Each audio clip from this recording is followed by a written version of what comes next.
Hello बच्चों, कैसे हैं आप लोग।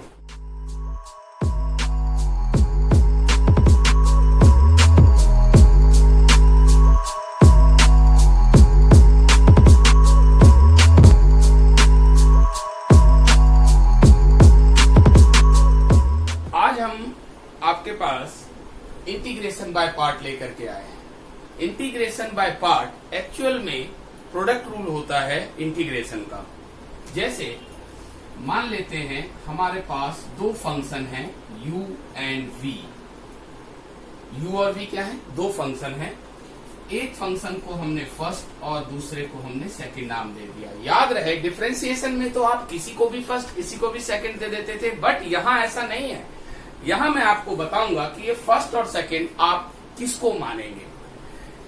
सबसे पहले हम इस रूल की चर्चा कर लेते हैं, उसके बाद हम बताएंगे कि ये फर्स्ट और सेकंड आपको कैसे मानना है। तो u और v यानी कि आपने देखा u यहाँ फर्स्ट फंक्शन है, v यहाँ सेकंड फंक्शन है।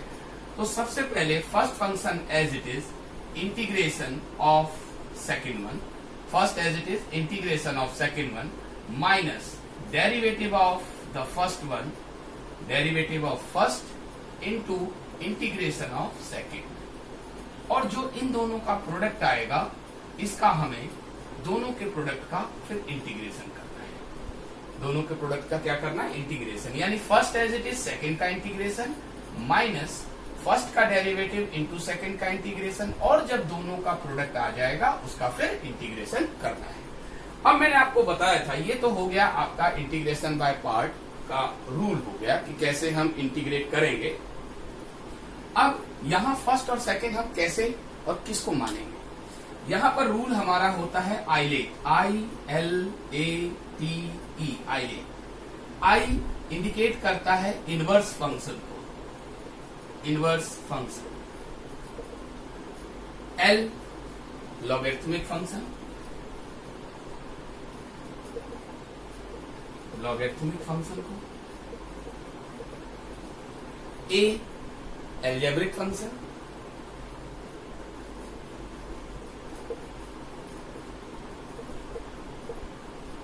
T trigonometric function, trigonometric function, और E एक्सपोनेंशियल,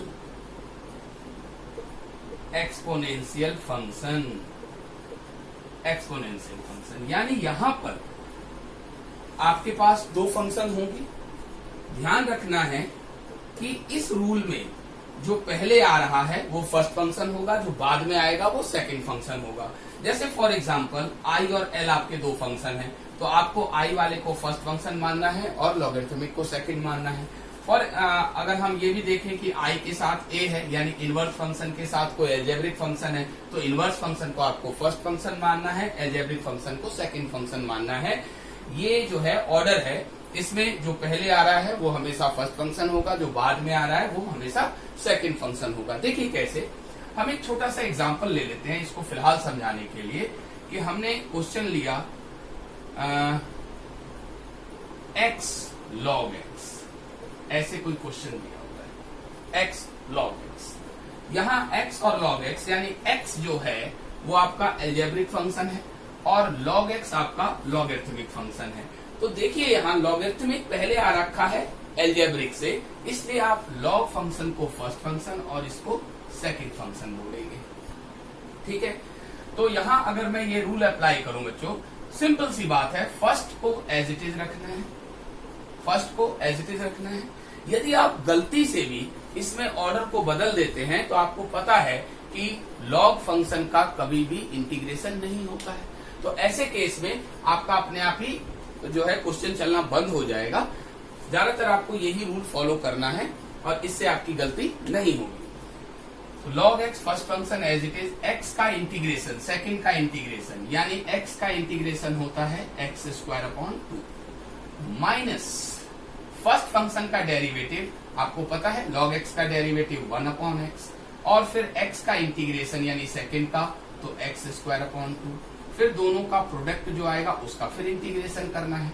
तो ये x से ये x कैंसिल कर देते हैं, तो ये हो गया x² by 2 log x, और यहां पर मेरे पास इंटीग्रेशन जैसे हमने लिख दिया 1/2 इंटीग्रेशन ऑफ एक्स।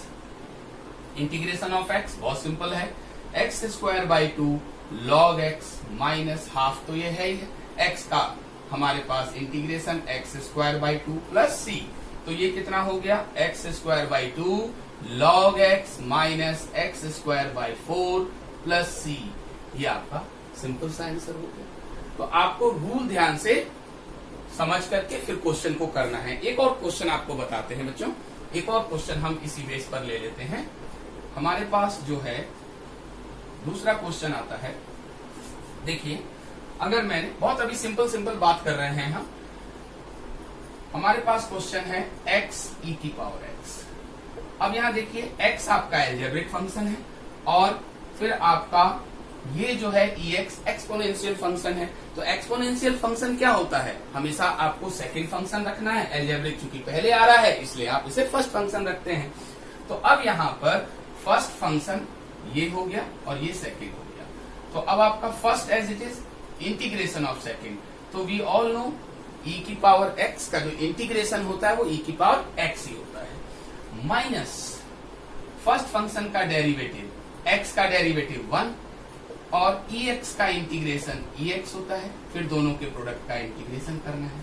तो ये हो गया x e की पावर x माइनस e की पावर x का इंटीग्रेशन अगेन e की पावर x और प्लस, क्योंकि ये इंडेफिनेट इंटीग्रेशन है तो कांस्टेंट आपको यूज करना ही करना है। तो यहां पर e की पावर x हमने कॉमन ले लिया तो बच गया x माइनस, ये सिंपल सा आंसर हो गया। अब इसी में हम थोड़ा सा ट्रिग्नोमेट्रिक वाली भी बात कर लेते हैं, इनवर्स ट्रिग्नोमेट्रिक फंक्शन की बात कर लेते हैं हम। जैसे ये क्वेश्चन हो गया, ये बहुत सिंपल लग रहा होगा अभी आपको, वास्तव में ही सिंपल है, एक्चुअल में मैथमेटिक्स सिंपल ही होता है, टफ नहीं होता। तो अगला देखिए, अगर मुझे क्वेश्चन दिया हुआ है केवल tan इनवर्स x ऐसे दिया हुआ है, आपको पता है tan इनवर्स x का इंटीग्रेशन तो होता नहीं है।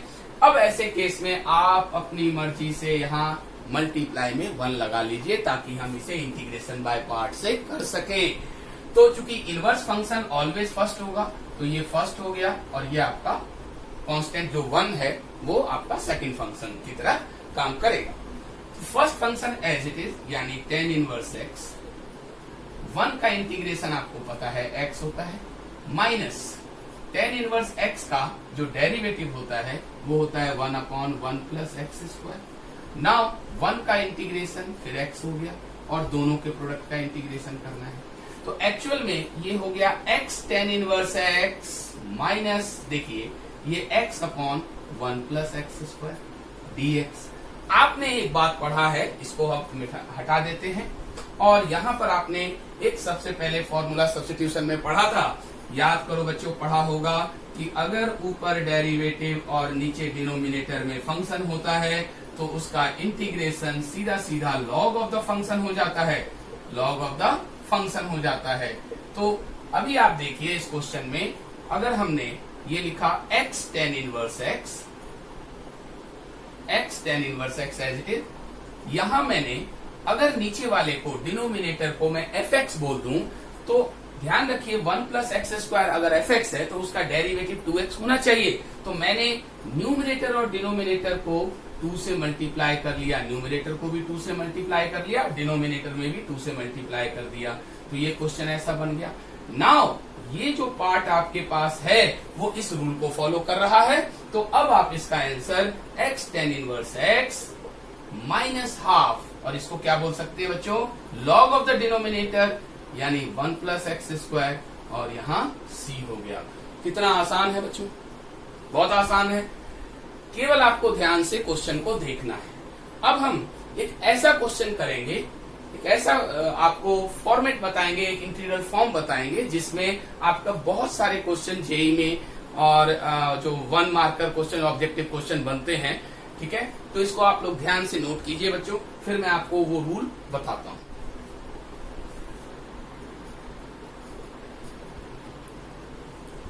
देखिए बच्चों, आपके सामने क्वेश्चन है x sine inverse x dx।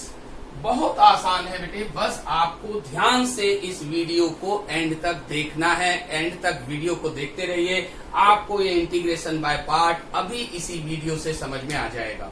तो ध्यान दीजिए बच्चों, ऐसे केस में आपको आसान मेथड क्या रहेगा कि जब भी हमारा x साइन इनवर्स x हो या फिर x कॉस इनवर्स x होगा, उस केस में आप क्या करें, आप वैल्यू यानी सब्स्टिट्यूट कर लेंगे x की वैल्यू को। यहां पर आप साइन थीटा लेट कर लीजिए, यहां पर आप कॉस थीटा लेट कर सकते हैं।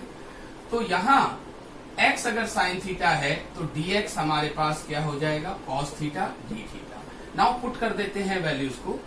तो ये x को हमने लिख दिया साइन थीटा, ये हो गया आपके पास sine inverse of sine theta, और dx हमारे पास हो गया कॉस थीटा डी थीटा। तो ये सारा कैलकुलेट करके हमारे पास थीटा इंटू यहां हमने लिख दिया sine theta into cos theta D theta. इस क्वेश्चन को थोड़ा सा सिंप्लीफाई कर लेते हैं, 2 से डिवाइड और 2 से मल्टीप्लाई करके। तो यहां हो जाएगा twice sine theta cos theta D theta.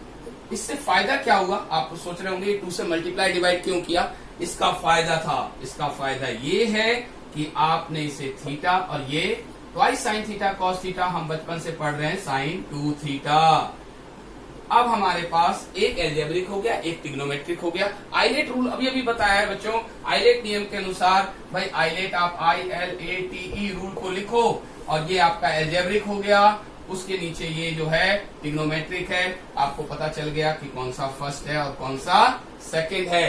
अब आप जो है आसानी से इसको इंटीग्रेशन बाय पार्ट से कर सकते हैं। कैसे, हाफ लिया, first function as it is, second का इंटीग्रेशन साइन का integration minus cos 2 theta upon 2, minus theta का डेरिवेटिव 1, और इसका फिर हो गया माइनस होना पर प्लस, और ये हो जाएगा cos 2 theta upon 2, again integration.